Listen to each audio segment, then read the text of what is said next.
Bismillahirrahmanirrahim. Assalamualaikum warahmatullahi wabarakatuh. Perkenalkan, nama saya Rizal dari Istanbul 083 2021 0010 dari kelas C2 mata kuliah Ekonomi Kelembagaan. Baiklah, pada tugas kali ini saya akan menjelaskan tentang apa itu teori nilai dan pelopornya. Teori nilai ialah konsep yang digunakan untuk memahami dan menjelaskan bagaimana sesuatu dianggap berharga atau bernilai baik dalam konteks normal, ekonomi, maupun sosial. Secara umum, teori nilai bertujuan untuk menjawab pertanyaan seperti apa yang membuat sesuatu itu bernilai dan bagaimana nilai suatu barang, tindakan, atau ide yang ditentukan. Yang pertama yaitu teori nilai objektif. Teori nilai objektif ialah nilai yang menyatakan bahwa nilai suatu objek atau tindakan tidak bergantung pada pandangan atau perasaan individu, namun didasarkan pada sifat-sifat atau prinsip yang melekat pada objek itu sendiri dan berlaku secara universal. Kemudian teori nilai subjektif. Teori nilai subjektif ialah pandangan bahwa nilai suatu barang atau jasa ditentukan oleh penilaian individu berdasarkan kebutuhan, keinginan, atau preferensi pribadi, bukan oleh sifat-sifat objektif dari barang tersebut. Menurut teori ini, nilai adalah relatif dan dapat berubah dan dapat berbeda-beda antar individu tergantung seberapa besar manfaat atau kepuasan yang diperoleh dari barang atau jasa tersebut. Kemudian pelopor dari teori nilai objektif dan teori nilai subjektif. Yang pertama yaitu teori nilai objektif. Ada 4 orang pelopor atau tokoh yang mempelopori teori nilai objektif, yakni Adam Smith, David Ricardo, Palmer, dan Hamlet and John Locke. Yang pertama yaitu teori nilai oleh Adam Smith, yang menyatakan bahwa nilai suatu barang ditentukan oleh besarnya biaya produksi yang dikeluarkan untuk menghasilkan atau membuat barang tersebut. Contohnya, ketika sebuah restoran menetapkan harga untuk hidangan tertentu, mereka akan mempertimbangkan biaya bahan baku dan biaya tenaga kerja. Misalnya jika biaya untuk membuat satu porsi pasta 50.000 termasuk bahan dan tenaga kerja, restoran pasti akan menetapkan harga di atas 50.000, misalnya 80.000, untuk menutupi biaya operasional dan mendapatkan keuntungan. Yang kedua, teori nilai kerja.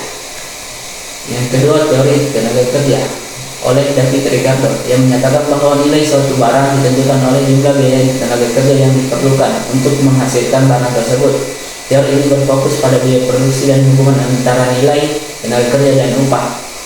Contohnya di sebuah restoran, sebuah hidangan yang membutuhkan proses panjang dan keterampilan tinggi untuk dipersiapkan seperti steak yang dimarinasi dan teknik memasak yang khusus akan memiliki nilai lebih tinggi dibanding makanan seperti sandwich yang hidangannya sederhana.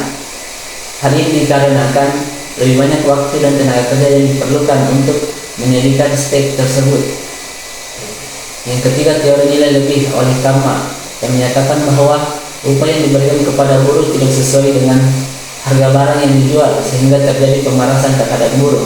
Teori ini berfokus pada hubungan antara nilai yang diciptakan oleh pekerja dan nilai yang diterima oleh pemilik modal atau pebisnis. Contohnya, sebuah pabrik sepatu yang mempekerjakan pekerja yang membuat sepatu dengan nilai total harga 200.000 per hari. Namun, jika pekerja tersebut dibayar 100.000 per hari, maka pabrik tersebut mendapatkan keuntungan atau nilai lebih sebesar 100.000 per hari bagi pekerja. Nilai lebih inilah yang menjadi keuntungan bagi pemilik pabrik. Kemudian yang keempat yaitu teori nilai pasar oleh Hamlet dan John Locke, yang menyatakan bahwa nilai suatu barang bergantung dari permintaan dan penawaran barang tersebut. Apabila penawaran lebih tinggi dibanding permintaan, maka nilai barang tersebut akan turun. Sebaliknya, jika permintaan lebih tinggi dibandingkan penawaran, maka harga barang tersebut akan naik.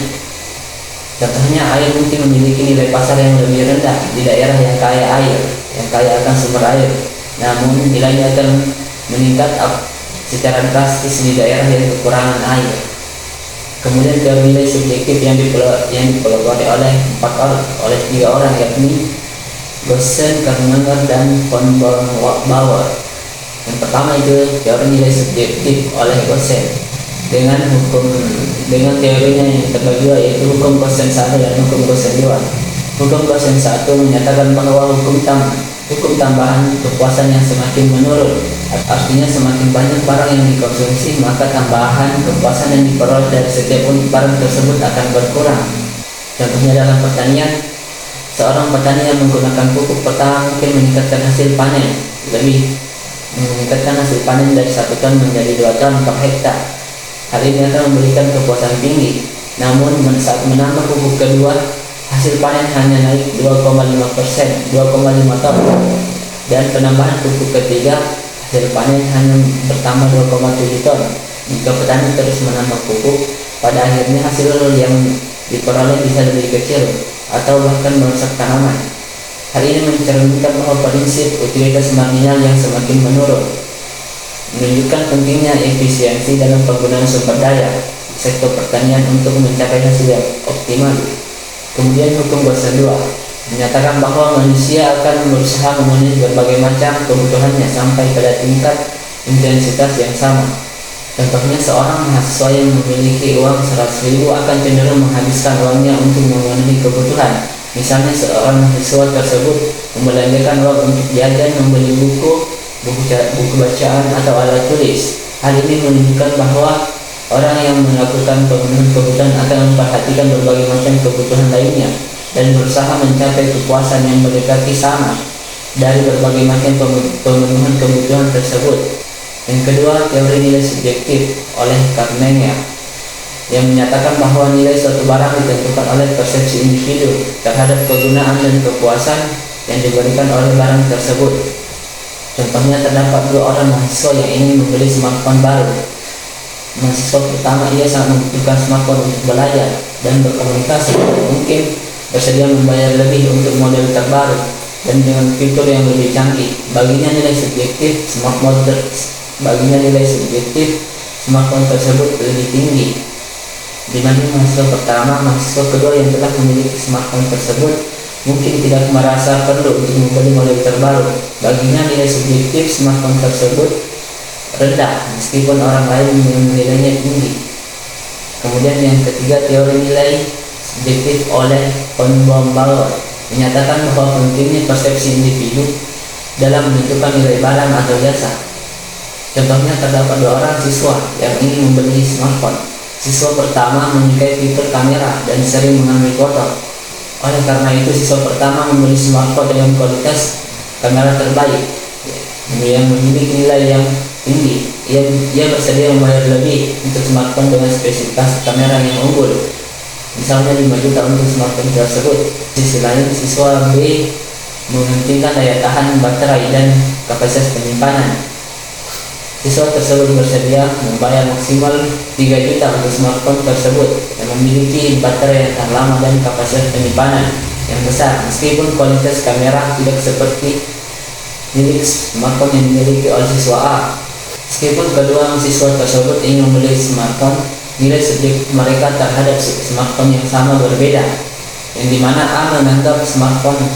dimana siswa A menganggap smartphone dengan kamera terbaik sangat berharga karena bisa meningkatkan kualitas foto yang diambilnya, sedangkan siswa B tidak begitu peduli dengan kualitas kamera karena fokus pada daya tahan baterai dan penyimpanannya.